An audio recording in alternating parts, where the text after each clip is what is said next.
बिस्मिल्लाहिर्रहमानिर्रहीम। अस्सलाम वालेकुम। अच्छे बच्चों, नन्हे मुन्ने और लेसन याद करके आने वाले बच्चों हैं। अच्छा, जब ये आप सुनते हैं ना तो थोड़ा सा आप अंदर से घबरा जाते हैं कि अब बारी आई, अब बारी आई। ठीक है, लेकिन आपने परेशान नहीं होना। पहले हम पढ़ते हैं, ठीक है, उसके बाद फिर सुनेंगे आपसे इंशाल्लाह। क्यों फ़िक्र करते हैं आप? लेकिन आप इतनी मेहनत करके आते हैं क्लास में और आपसे फिर कल के लेसन को ना सुना जाए तो ये तो फिर नाइंसाफ़ी है ना। ठीक है, तो बेफिक्र रहें। लेकिन पहले हम टॉपिक पढ़ लेते हैं। एक्सेप्टेंस। कल हमने पढ़ा था रेवोकेशन, ऑफर की, और इवन ऑफर की कम्युनिकेशन के बारे में हमने कुछ रूल्स पढ़े थे। तो आज हम पढ़ने जा रहे हैं एक्सेप्टेंस।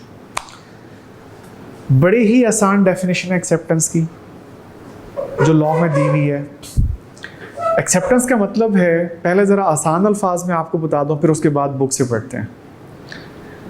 ऑफरी मतलब कौन? गैस करें। ऑफरी कौन सा बंदा है? नो, ऑफरी जिसको ऑफर दी गई। ठीक है, जिसको ऑफर दी गई, अगर वो बंदा अगर उस ऑफर के बारे में अपनी रजामंदी का इजहार कर दे। जरा अल्फाज दोहराएं। ऑफरी अगर ऑफर के बारे में मान जाए, ऑफर के बारे में अपनी कंसेंट शो कर दे, उस ऑफर के बारे में अपनी विलिंगनेस शो कर दे, तो ऑफरी की जानिब से ये जो विलिंगनेस शो की गई है, जो रजामंदी का इजहार किया है ऑफर के बारे में, इसको हम क्या कहते हैं? एक्सेप्टेंस। गुड हो गया? सादा से अल्फाज में, सिंपल से वर्ड्स में। अब आप बुक से पढ़ें। देखें, सेक्शन 2B का रेफरेंस दे के यहाँ पे एक्सेप्टेंस की डेफिनेशन दी होगी कि when the person to whom the proposal is made signifies his assent। Signify का मतलब पहले भी क्लास में बताया हुआ है, एक्सप्रेस। अगर किसी को नहीं मालूम था या उस दिन वो नहीं आया तो अब मैं आपको बता रहा हूँ, सिग्निफाई का मतलब एक्सप्रेस। तो ऑफरी जब ऑफर के बारे में अपनी कॉन्सेंट, अपनी असेंट शो कर देता है, सिग्निफाई एक्सप्रेस कर देता है, इजहार कर देता है, तो ऑफरी की जानिब से इस अमल को हम कहते हैं एक्सेप्टेंस। डन हो गया? और अब हम ऑफरी का टाइटल बदल देते हैं। मतलब जब तक ऑफरी ने ऑफर कबूल नहीं की थी तब तक हम उसे फ़कत कह रहे थे ऑफरी, बट अब उसने ऑफर को एक्सेप्ट कर लिया है तो हम टाइटल थोड़ा चेंज कर देते हैं। क्या कहते हैं? एक्सेप्टर। ठीक है, ये गालिबन पहले भी आपको बताया हुआ है। ठीक है, वंस अगेन यहाँ पे लिख देता हूँ अगर कुछ नए स्टूडेंट्स हैं तो। एक्सेप्टर। ठीक है, डन हो गया? और वैसे ऑलरेडी वो प्रोमिजर प्रोमिजी का भी बताया हुआ है, जो लोग उस लेक्चर में हैं उनको पता है। ठीक है, बहरहाल एक्सेप्टेंस के बाद ऑफरी का टाइटल बदल के क्या हो जाता है? एक्सेप्टर। ठीक हो गया? ये होगी डेफिनेशन आपकी एक्सेप्टेंस की। अब आगे चलते हैं। बल्कि किताब में लिखी हुई ज़रा इसकी डेफिनेशन के नीचे जो एग्जांपल है वो भी देख लें कि अदील ने ऑफ़र की कि वो बाय करना चाहता है बाइक। किससे? मिस्टर बाबर से। पढ़ते जाएं, शाबाश। कितने पैसों के इवज़? 50,000 रुपये के इवज़। ठीक है, इस ऑफ़र को सुन के बाबर ने पॉजिटिवली रिस्पॉन्ड किया। मतलब उसने कहा ओके, ठीक है, डन, यस। तो उसका ये जो पॉजिटिव रिस्पॉन्स है, इसको हम क्या नाम देंगे? ये एक्सेप्टेंस है। ठीक है, here Adeel has made an offer and Babar has accepted it. Done हो गया जी? अच्छा, अब आ जाते हैं कम्युनिकेशन के ऊपर, इस पॉइंट के ऊपर। कम्युनिकेशन, इस पॉइंट को समझना आसान इसलिए है क्योंकि बिल्कुल इसी किस्म का पॉइंट हमने ऑलरेडी कल पढ़ लिया हुआ है। प्रपोजल के बारे में, ऑफ़र के बारे में हमने पढ़ा था। मैं वो जुमला बोलूँगा, आपको याद आ जाएगा। जिस तरह हमने कल ऑफ़र के बारे में ये पढ़ा था ना कि ऑफ़र कि कम्युनिकेशन वर्ड्स के ज़रिए भी की जा सकती है।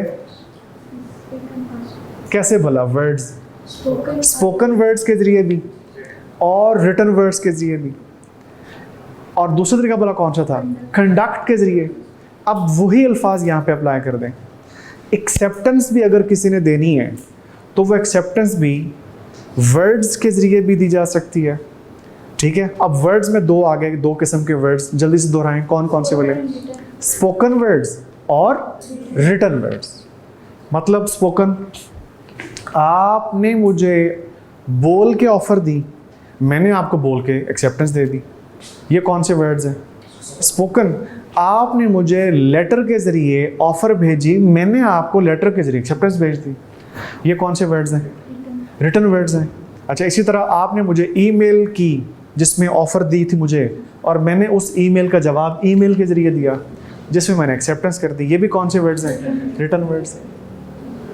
तो कम्युनिकेशन जो है वो एक्सेप्टेंस की हम कर सकते हैं कैसे कैसे? वर्ड्स के ज़रिए। ठीक है, चाहे स्पोकन चाहे रिटन। अच्छा, एक दूसरा तरीका भला क्या पढ़ा था हमने? कंडक्ट के ज़रिए, कि एक्सेप्टेंस अपने बिहेवियर, अपने एटीट्यूड के ज़रिए भी दी जा सकती है। कंडक्ट के ज़रिए अगर आप याद करें, हमने इसके ऊपर एग्जांपल्स पढ़ी हुई हैं। एक तो वो एग्जांपल कुली वाली थी, ठीक है, फिर एक एग्जांपल आई थी कल शू शाइनर की, ठीक है, ये कल हमने क्लास में डिस्कस भी की थी। तो इस तरह भी आप एक्सेप्टेंस दे सकते हैं अपने कंडक्ट के ज़रिए, अपने बिहेवियर और अपने एटीट्यूड के ज़रिए, अपने अमल के ज़रिए। तो ये वाला पॉइंट ऑलरेडी हमने पढ़ा था, आज एक्सेप्टेंस के कॉन्टेक्स्ट में हमने इसको रिवाइज कर दिया। अच्छा, अब आगे आ जाए कम्युनिकेशन व्हेन कंप्लीट, बल्कि मेरे ख्याल इसके बीच में एक पॉइंट होगा कम्युनिकेशन व्हेन कंप्लीट से पहले। ये एक नोट लिखा हुआ है, ओ वेरी मच इंपॉर्टेंट पॉइंट जी, नोट। यहाँ पे एक नोट भी है, इधर देखिए प्लीज मेरी तरफ, अटेंटिव होकर ये बात आपने समझनी है बड़े गौर से। हाँ तौफीक भाई, ये ज़रा प्लीज़ बंद कर दें। ओके,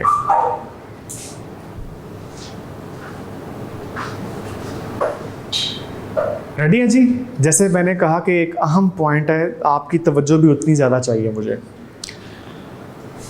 अगर ऑफरर ने ऑफर दी ऑफरी को, लेकिन ऑफरी ने कोई रिस्पॉन्ड नहीं किया, खामोश रहा, द ऑफरी रिमेन्स साइलेंट। यार पता नहीं क्यों मुझे लग रहा है अगर मैं आपसे सवाल करूं तो आप दुरुस्त जवाब दे देंगे, मुझे लग रहा है। वैसे ट्राई करूं? या अल्लाह खैर। अगर ऑफरी खामोश है, उसने कोई जवाब नहीं दिया, वो साइलेंट है, आप क्या समझते हैं? अब सवाल आ रहा है, आपका क्या ख्याल है? क्या ऑफरी की साइलेंस को एक्सेप्टेंस कंसिडर कर लिया जाए? एक सवाल, ऑफरी चुप है, खामोश है, कोई जवाब नहीं दिया, तो ऑफरी की जानिब से इस खामोशी को क्या हम एक्सेप्टेंस कह सकते हैं कि जी उसने एक्सेप्टेंस दे दिया? ये चीज़ जिस बात का खदशा था वो ठीक हो गया, क्या जवाब ठीक हो गया? यानी ऑफरी की साइलेंस को हम एक्सेप्टेंस नहीं कह सकते। हम ये नहीं कह सकते कि ऑफरी का साइलेंट रहना ये इक्वल टू एक्सेप्टेंस है। डन हो गया? आप किताब से देखें, नोट के बाद जो फर्स्ट सेंटेंस लिखा हुआ, क्या लिखा हुआ है? A proposal is not considered as accepted if the offeree remains silent. Done हो गया? बोल दें। अच्छा, अब दूसरी बात इसी के अंदर, इसी पैराग्राफ में, इसी नोट में जो दूसरी बात लिखी हुई है वो कहता है कि अगर, अच्छा ये जो अब बात करने लगो ये थोड़ी सी टेक्निकल है, लेकिन जितने का आप माशाल्लाह ज़हीन लोग हैं ना, समझ जाएंगे आप। ठीक है, शुरू करूं? कहता है कि अगर ऑफरर अपनी ऑफर के साथ, दोहरा दें जल्दी से, अगर ऑफरर ऑफर देते वक्त साथ ही ऑफरी से ये कहे कि अगर आपने इतने दिनों के अंदर अंदर मुझे जवाब ना दिया, फॉर एग्जांपल उसने कहा जी 7 दिनों के अंदर अंदर अगर आपने मुझे रिप्लाई ना दिया, अगर आपने 7 दिनों के अंदर अंदर मुझे रिस्पॉन्स ना दिया, 7 दिनों के अंदर अंदर मुझे आपने रिस्पॉन्ड ना किया, तो मैं ये समझ लूंगा कि आपने ऑफर एक्सेप्ट कर लिया। दोहरा दूं सारा जुमला। ऑफरर ने ऑफर देते वक्त ऑफरी को ये कहा, मतलब कोई कंडीशन लगाई क्या कि अगर आपने एक सर्टेन टाइम के अंदर अंदर, जैसे मैंने अपने एग्जांपल में कितने दिन अज्यूम किए, 7 डेज, तो ऑफरर ने ऑफर कम्युनिकेट करने के दौरान ही ऑफरी से ये कहा कि अगर आपकी जानिब से मुझे विद इन 7 डेज कोई रिस्पॉन्स, कोई रिप्लाई, कोई जवाब ना आया तो मैं समझ लूँगा, आपकी खामोशी से मैं ये समझ लूँगा कि आपने मेरी ऑफ़र को एक्सेप्ट कर लिया है। अब इस पे कानून खामोश नहीं रहा, ठहर जा तू होता कौन है ये कहने वाला, ये कंडीशन लगाने वाला। सो लॉ सेज इस किस्म की कंडीशन अगर आपने लगाई भी है, मतलब ऑफरर ने, तो इस किस्म की कंडीशन को बोलते हैं नेगेटिव कंडीशन। क्या बोलते हैं? बोल दें नेगेटिव कंडीशन। और कानून ये है कि ऑफर के साथ आप पॉजिटिव किस्म की कंडीशन तो लगा सकते हैं जो गालिबन कल या परसों हमने पढ़ लिया है, लेकिन नेगेटिव किस्म की कंडीशन आप ऑफर के साथ अटैच नहीं कर सकते। या अल्लाह बात समझ आ जाए बच्चों को। बोले 2 बातें, किस किस्म की कंडीशन हम अटैच कर सकते हैं? पॉजिटिव। जैसे कल आपने एग्जांपल्स पढ़ी पॉजिटिव कंडीशन की, पढ़ ली कल आपने एग्जांपल्स, आपको याद है। और आज आप क्या पढ़ रहे हैं अभी अभी इस नोट के अंदर? नोट के अंदर 2 बातें हैं। पहली बात पहले हो चुकी है, अब हम दूसरा पॉइंट पढ़ रहे हैं कि कोई नेगेटिव कंडीशन ऑफर के साथ अटैच नहीं की जा सकती। और अगर आप सवाल करें कि नेगेटिव कंडीशन कहते किसे हैं, तो जो मैंने आपको बता दिया कि ऑफरर अगर ऑफर के साथ ये कंडीशन लगाए, ये शर्त लगाए कि अगर आपकी जानिब से मुझे कोई जवाब ना आया, फॉर एग्जांपल 3 डेज़ के अंदर, 5 डेज़ के अंदर, 7 डेज़ के अंदर, 10 डेज़ के अंदर, अगर आपकी जानिब से मुझे कोई जवाब, कोई रिस्पॉन्स, कोई रिप्लाई ना आया, तो मैं क्या अज्यूम कर लूँगा कि आपने मेरी ऑफर एक्सेप्ट कर ली है। So this is called negative condition या नेगेटिव कंफर्मेशन, जो कि ऑफर के साथ अटैच नहीं की जा सकती। तो सर वो एक्सेप्टेंस नहीं होगी? हाँ, वो ये तो साथ ही आपने पहले पढ़ लिया कि जनाब ये एक्सेप्टेंस नहीं होगी, मतलब ये ऑटोमेटिक एक्सेप्टेंस में कोई कॉन्सेप्ट नहीं है। एक्सेप्टेंस कम्युनिकेट करनी पड़ती है। बता दें, ओए चलें क्यों ना एक और बात शेयर करें आपसे। फ़र्ज़ करें ऑफरी के पास ऑफ़र आई थी और अब उसने माइंड बना लिया है, माइंड बना लिया कि मैंने ये ऑफ़र एक्सेप्ट कर लिया है। इन हिज माइंड, जहन में उसने इरादा कर लिया है कि ये ऑफ़र मैंने एक्सेप्ट कर लिया है। और वो ये भी सोच रहा है, मतलब उसके कुलीग ने उसे ऑफ़र की थी अपनी गाड़ी बेचने के लिए, ठीक है। तो उसने फ़र्ज़ करें आज ऑफिस में ये उसने ऑफ़र दी थी और आगे से उसने कहा था यार मैं तुम्हें कल बताऊंगा। तो शाम को ऑफरी ने, मतलब जिस कोलीग को ऑफ़र दी गई थी, शाम को उसने सोचा, पैसे वैसे देखे उसने मेरे पास कितने हैं, क्या मैं परचेज़ कर भी सकता हूँ कि नहीं कर सकता। उसने जहन बना लिया कि ठीक है, डन, पैसे हैं, मैं ये गाड़ी ख़रीदने के काबिल हूँ। बस इतना मुझे बता दें ऐसे सियाने लोगों, वो जो उसने माइंड बना लिया है, क्या ये एक्सेप्टेंस हो गई है उसके पॉइंट ऑफ व्यू से? नहीं। क्यों भला? अरे बाबा ये चीज़, क्योंकि फ़कत जहन में एक्सेप्टेंस कर लेना काफ़ी नहीं है, उस एक्सेप्टेंस को कम्युनिकेट भी करना है। और कम्युनिकेट करने के तरीके मैंने आपको बता दिए हैं। आप वर्ड्स के ज़रिए भी कम्युनिकेशन कर सकते हैं, आप कंडक्ट के ज़रिए भी कम्युनिकेशन कर सकते हैं। डन हो गया जी? खैर, ये नोट क्लियर हो गया? चले नेक्स्ट पॉइंट पे आ जाएं। आए नेक्स्ट पॉइंट पे, कम्युनिकेशन व्हेन कंप्लीट। अच्छा, ये जो हम आगे बढ़ते जा रहे हैं, आपका अटेंशन लेवल इंक्रीज होता जाना चाहिए, ठीक है? क्योंकि जो अब पॉइंट आ गया, it's little bit technical, little bit, लेकिन अगर आपकी तवज्जो रही तो इंशाअल्लाह पहली मर्तबा ही आप समझ आएंगे, इसको शायद दोहराने की भी ज़रूरत ना हो। रेडी है? 1 2 3 गो। अच्छा, हेडिंग क्या है? कम्युनिकेशन। बोले कम्युनिकेशन व्हेन कंप्लीट। किसकी कम्युनिकेशन? एक्सेप्टेंस की। मतलब एक्सेप्टर ने एक्सेप्टेंस भेज दी है, तो इस एक्सेप्टेंस की कम्युनिकेशन कंप्लीट कब कंसिडर की जाएगी? ठीक है, और याद रखिएगा इस वक्त जो हम पढ़ने लगे हैं ये है लेटर के पॉइंट ऑफ व्यू से स्पेसिफिकली, कि एक्सेप्टेंस किस तरह भेजी गई थी? लेटर के थ्रू। मतलब ऑफरर ने ऑफर लेटर भेजा था और अब ऑफरी ने एक्सेप्टेंस लेटर भेजना है जवाब में। तो एक्सेप्टेंस जब भेजी गई तो इस एक्सेप्टेंस की कम्युनिकेशन कब कंप्लीट कंसिडर की जाएगी? तो ये जो अल्फाज लिखे हुए हैं इसको समझाने के लिए मैं ना एक छोटा सा स्केच बना देता हूँ, जो फिर आप भी नोट कर लीजिएगा, जिससे इंशाल्लाह आपको समझ भी आ जाएगा, आपको याद भी रह जाएगा। फ़र्ज़ करें कि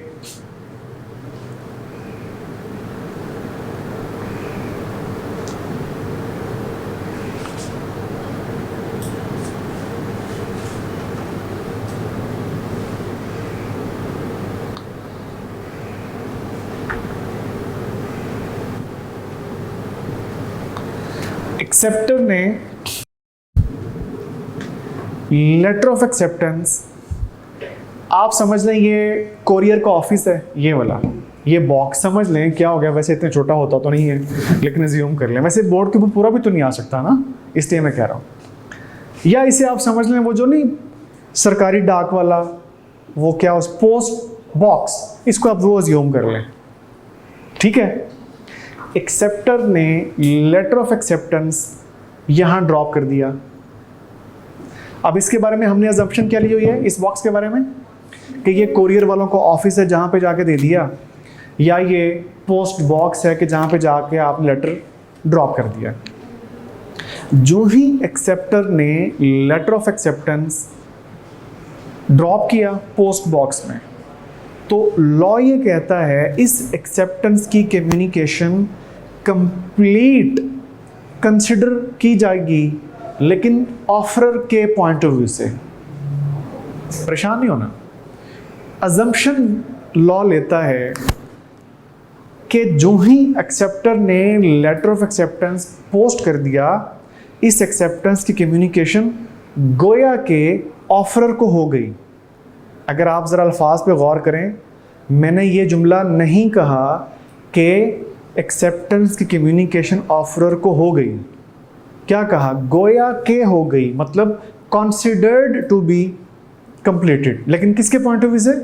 ऑफरर के पॉइंट ऑफ व्यू से। मतलब ऑफरर को कम्युनिकेशन गोया के हो गई। हालांकि आप देखिए अभी तो यहाँ पे पोस्ट बॉक्स में आपने ड्रॉप किया है। वजह क्या है? वजह रीज़न, अक्लमंद लोग बैठे हुए हैं, स्टैट्स पढ़ के आए हुए हैं, प्रोबेबिलिटी का एक कॉन्सेप्ट आपने पढ़ा था। मुझे आप बता दें गालिब इम्कान क्या है, गालिब प्रोबेबिलिटी क्या है, ये लेटर गुम जाएगा या पहुंच जाएगा? बोले क्यों शर्मा रहे हैं? गुम जाएगा? नहीं, क्या हो जाएगा? पहुंच जाएगा। तो चूंकि प्रोबेबिलिटी ये है कि भैया पहुंच ही जाते हैं, 99.99% पहुंच जाते हैं, ठीक है, 0.1% हम एक मार्जिन रख लेते हैं। तो चूंकि प्रोबेबिलिटी यही है कि ये पहुंच जाया करते हैं अपनी मंजिल पे, इसलिए हम ये कह सकते हैं कि एक उसूल बन गया कि जो ही एक्सेप्टर ने letter of acceptance post box में ड्रॉप किया, इस एक्सेप्टेंस की कम्युनिकेशन कंप्लीट कंसिडर की जाती है। गोया के एक्सेप्टेंस कम्युनिकेशन हो गई। किसको? ऑफरर को। तो इसके लिहाज से, इसके पॉइंट ऑफ व्यू से एक्सेप्टेंस की कम्युनिकेशन हो गई। अब पीछे रह कौन गया? ये जुमला सुने और बात समझें। जब ये letter of acceptance actually physically इसको मिल जाएगा, when he will receive the letter of acceptance, तो अब कानून कहता है इस एक्सेप्टेंस की कम्युनिकेशन कंप्लीट हो गई है इसके पॉइंट ऑफ व्यू से, भेजने वाले के पॉइंट ऑफ व्यू से। कुछ ही फाका हुआ कि नहीं हुआ? जल्दी बताएं फिर, एक्सेप्टेंस की कम्युनिकेशन के कितने एस्पेक्ट्स हैं जो अभी आपने सीखे? पहले तादाद बताएं, एस्पेक्ट्स 2, किस किस के लिहाज से? एक्सेप्टेंस की कम्युनिकेशन ऑफरर के लिहाज से और एक्सेप्टेंस की कम्युनिकेशन खुद एक्सेप्टर के लिहाज से। चले बताएं क्वेश्चन नंबर 1, ऑफरर के लिहाज से एक्सेप्टेंस की कम्युनिकेशन कब कंप्लीट होती है? जब letter of acceptance post box में ड्रॉप होता है तो एक्सेप्टेंस की कम्युनिकेशन मुकम्मल, लेकिन किसके पॉइंट ऑफ व्यू से? और जब ये लेटर ऑफ एक्सेप्टेंस फिजिकली मिल जाता है किसको? ऑफरर को, तो उस लम्हे हम कहते हैं कि एक्सेप्टेंस की कम्युनिकेशन कंप्लीट हो गई एक्सेप्टर के लिहाज से, इस बंदे के लिहाज से। ओके हो गया? अच्छा, अब यहाँ पे एक टेक्निकल सा पॉइंट पूछ लो, अलर्ट है? बोले? अच्छा, जो ही एक्सेप्टर ने लेटर ऑफ एक्सेप्टेंस यहां ड्रॉप किया,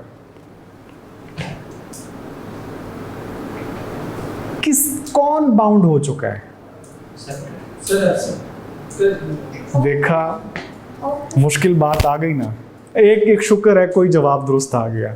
मैं सवाल दोबारा करता हूं। जो ही letter of acceptance post box में ड्रॉप हुआ, अब इन दोनों में से एक बंदा बाउंड हो गया है इस कॉन्ट्रैक्ट के लिए, एक बंदा बाउंड हो चुका है। मेरा सवाल किया था वो कौन है, गेस करें। ऑफरर बाउंड हो चुका है। भला क्यों? क्योंकि इसके लिहाज से, इसके पॉइंट ऑफ व्यू से एक्सेप्टेंस की कम्युनिकेशन हो गई है और अभी तक एक बंदा ज़रा अभी बचत में है, बचा हुआ है, अभी तक वो बाउंड नहीं हुआ। बताएं वो कौन है? बोले? अभी वो बाउंड नहीं हुआ। वो कब बाउंड होगा? हाँ, जब ये लेटर ऑफ एक्सेप्टेंस ऑफरर को मिल जाएगा तो फिर वो जो बचा हुआ था, बकरे की माँ कब तक खैर मनाएगी। तो जो ही ये लेटर ऑफ एक्सेप्टेंस इसको मिल जाएगा तो अब ये भी बाउंड हो जाएगा। समझ आ गई? अब फिर ये भी नहीं भाग सकता, ठीक है? कॉन्ट्रैक्ट से पीछे नहीं हट सकता, ये बैकआउट नहीं कर सकता। Have you got the point? ये है जी आपका वो टेक्निकल सा एक पॉइंट, वहाँ पे नोट कर लें, ठीक है? एंड पे हाँ लिख लें। इसके बाद है, हाँ इधर देखें, ये जो 2.3 है कम्युनिकेशन व्हेन कंप्लीट, और इसमें वो जो 2 पॉइंट्स हैं ए और बी, ज़रा पढ़ लें साथ साथ, ऐसे करके इजीली पढ़। ए और बी पॉइंट्स,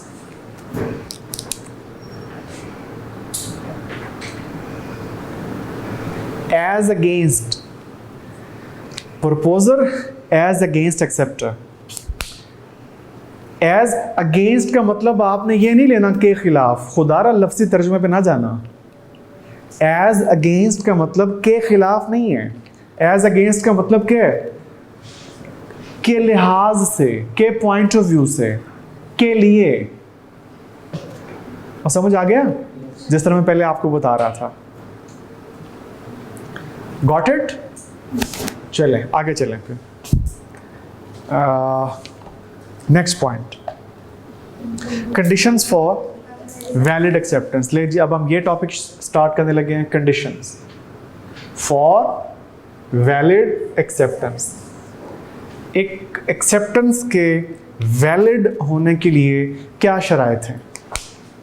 अब आप पूछेंगे साहब ये बहुत ही मुश्किल से वर्ड आपने बोल दिया, क्या है ये वैलिड? कोई बताएगा वैलिड का आसान सा मतलब? नहीं तो फिर मैं तो हूं ही वैलिड। तो कहीं मार दें। क्लियर? सही, दुरुस्त, ठीक है? एक एक्सेप्टेंस के बिल्कुल दुरुस्त और सही और कानून के मुताबिक होने के लिए कुछ शराइत है। आप समझ आ गई? चलें फिर रिपीट करें। इसका मतलब क्या बताया? कंडीशंस फॉर वैलिड एक्सेप्टेंस, एक एक्सेप्टेंस के बिल्कुल दुरुस्त, सही, करेक्ट, राइट और कानून के मुताबिक होने के लिए कुछ कंडीशंस हैं जो ये हैं। नंबर 1 पढ़ें जी, पहली कंडीशन कौन सी है? It must be absolute and unqualified. Unqualified का मतलब अनकंडीशनल, अगर ब्रैकेट में लिखा हुआ है ब्रैकेट में, जल्दी से दोहराएं ताकि मैं फिर एग्जांपल दूं आपको। बोलें। इट मस्ट बी, इट से मुराद भला क्या है? इट से acceptance. Acceptance must be absolute. Acceptance must be absolute, यानी अनकंडीशनल होनी चाहिए, अनक्वालिफाइड होनी चाहिए। एग्जांपल लें ताकि बात आप समझें। अगर ऑफरर, ये वैसे बात कल भी हमने की थी लेकिन किसी और कॉन्टेक्स्ट में, आज हम ये एक्सेप्टेंस के पॉइंट ऑफ व्यू से, एक्सेप्टेंस के कॉन्टेक्स्ट में ये बात करने लगे हैं। एग्जांपल सुने ताकि ये हेडिंग आपको समझ आ जाए, ये पॉइंट आपको समझ आ जाए। अगर ऑफरर ने अपना लैपटॉप बेचने की ऑफर की थी ऑफरी को 70,000 रुपए के एवज। ऑफरर ने ऑफर की थी कि मैं अपना लैपटॉप आपको सेल करना चाहता हूं 70,000 रुपीज के एवज। ऑफर चली गई, बोल दें। अब ऑफरी को ये चाहिए था कि एज इट इज इसे एक्सेप्ट कर लेते अगर उन्हें ये ऑफर अच्छी लगी थी तो।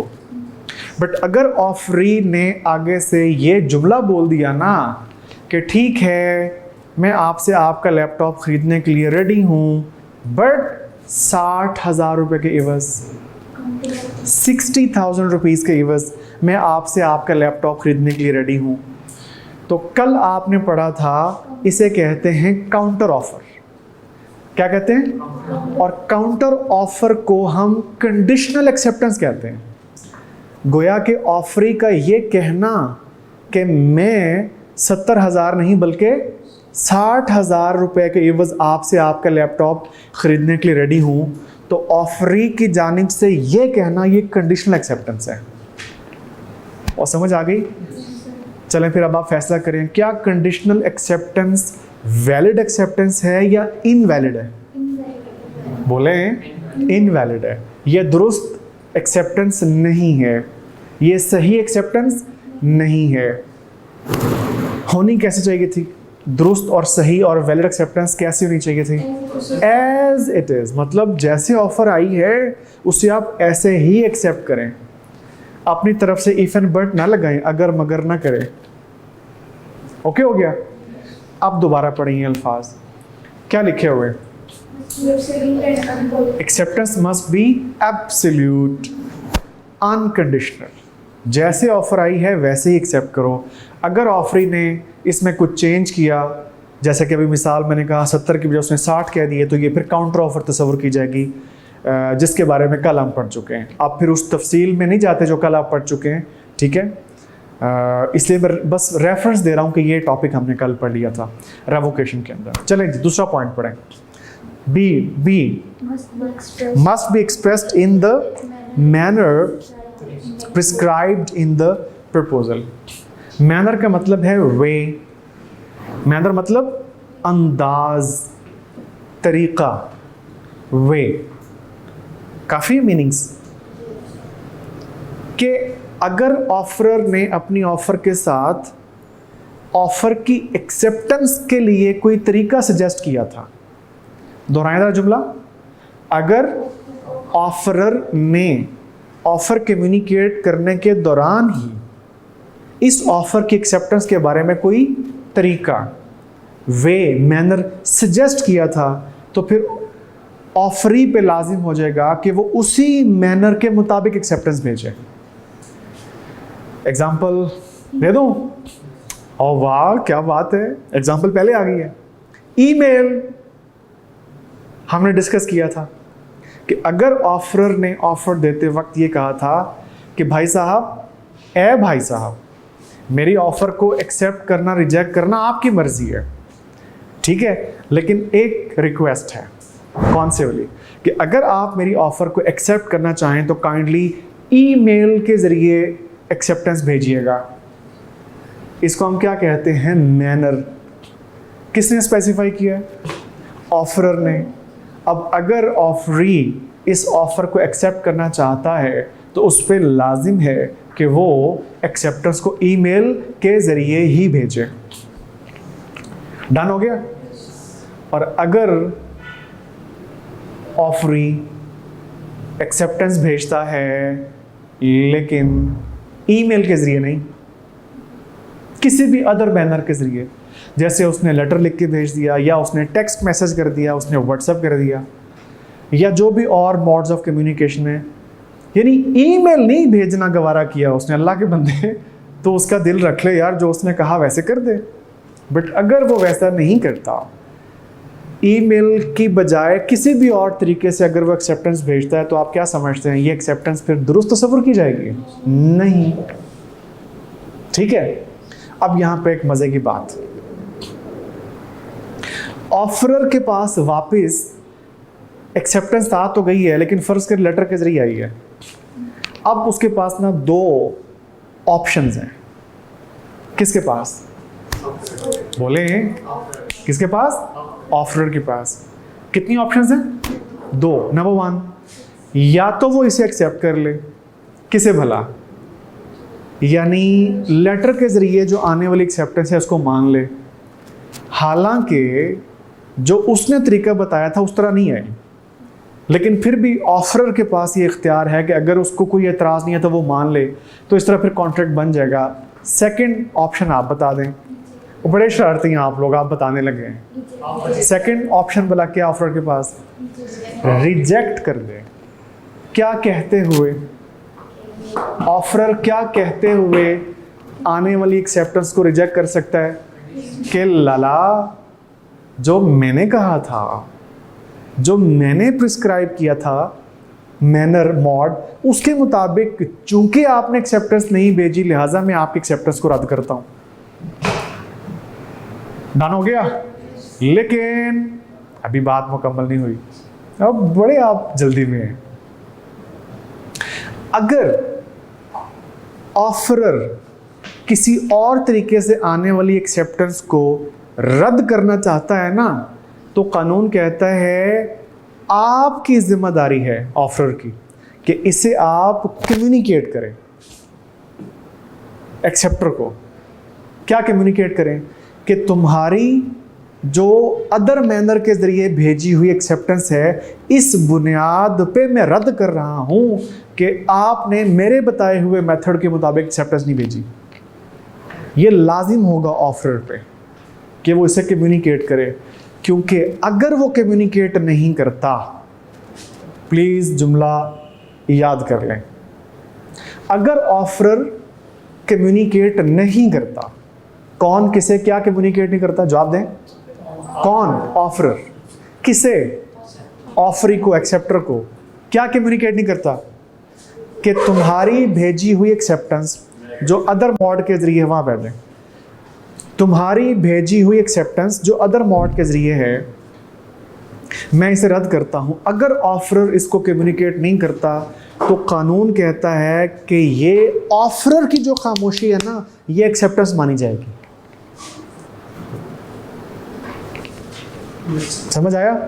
ऑफरर का चुप कर जाना, ऑफरर की जानिब से रिजेक्शन कम्युनिकेट ना करना, फिर कानून अजम्पशन ये लेता है कि ऑफरर को कोई एतराज़ नहीं था। किस बात पे एतराज़ नहीं था? वो जो अदर मॉड के ज़रिए आई हुई एक्सेप्टेंस है, इस पे।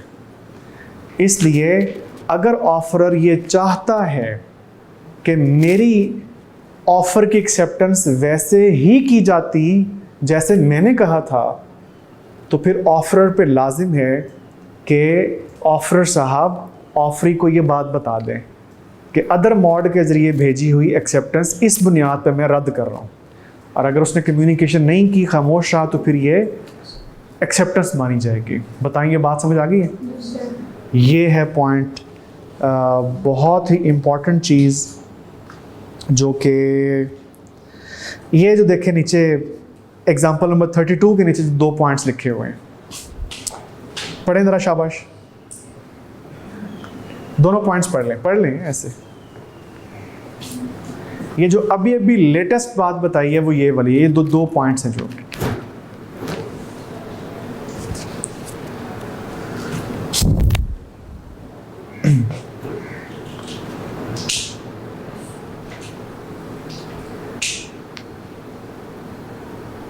जी, यही बातें पहले पॉइंट में क्या लिखा हुआ है, फर्स्ट पॉइंट में, कि अगर ऑफरर रीजनेबल टाइम के अंदर अंदर जो एक्सेप्टर को नहीं बताता तो फिर क्या होगा, तो फिर ये एक्सेप्टेंस मानी जाएगी। ठीक है, सो ये दोनों, हाँ मतलब मैंने मिक्स कर दिया दोनों को, मतलब मैंने शॉर्ट कर दिया ज़रा। ठीक है, चूंकि तफसील से तो दोनों अलग अलग आप पढ़ चुके हैं ना, तो मैंने ज़रा ब्रीफ सी बात की है, चूँकि डिटेल तो आप यहाँ से देख चुके हैं, पढ़ चुके हैं। चलें, आप बताएं जी, क्लियर हो गया? ये है, तो इसलिए अगर ऑफरर को एतराज़ था तो उस एतराज़ को कम्युनिकेट करता, वापस एक्सेप्टर को बता देता। डन हो गया जी? ये हमने कौन सी बात मुकम्मल कर ली है? Conditions for valid acceptance. अच्छा, अब कुछ एडिशनल पॉइंट्स हैं, देखें कौन कौन से वाले। सबसे पहला पॉइंट है, the offeree must be aware of the proposal, otherwise the acceptance is not valid. कहता है, बल्कि ऐसा करते हैं, ये यहाँ पे हम स्टॉप करते हैं आज का टॉपिक, आज का लेक्चर, और कल यहाँ से हम शुरू करेंगे। ठीक है, विद फ्रेश माइंड्स कल यहाँ से हम स्टार्ट करेंगे, और फिर कल है के टॉपिक में इंशाल्लाह हम पास पेपर्स के क्वेश्चंस डिस्कस करेंगे। यानी जो टॉपिक्स हम पढ़ चुके हैं ना, ठीक है, इन टॉपिक्स में से पास पेपर्स में जो कुछ क्वेश्चंस आए हैं वो हम क्लास में डिस्कस करेंगे। क्लियर हो गया? ये एडिशनल पॉइंट्स फिर कल स्टार्ट करेंगे। Challenge, wish you best of luck, अल्लाह हाफिज़, कल फिर मुलाकात होगी इंशाल्लाह।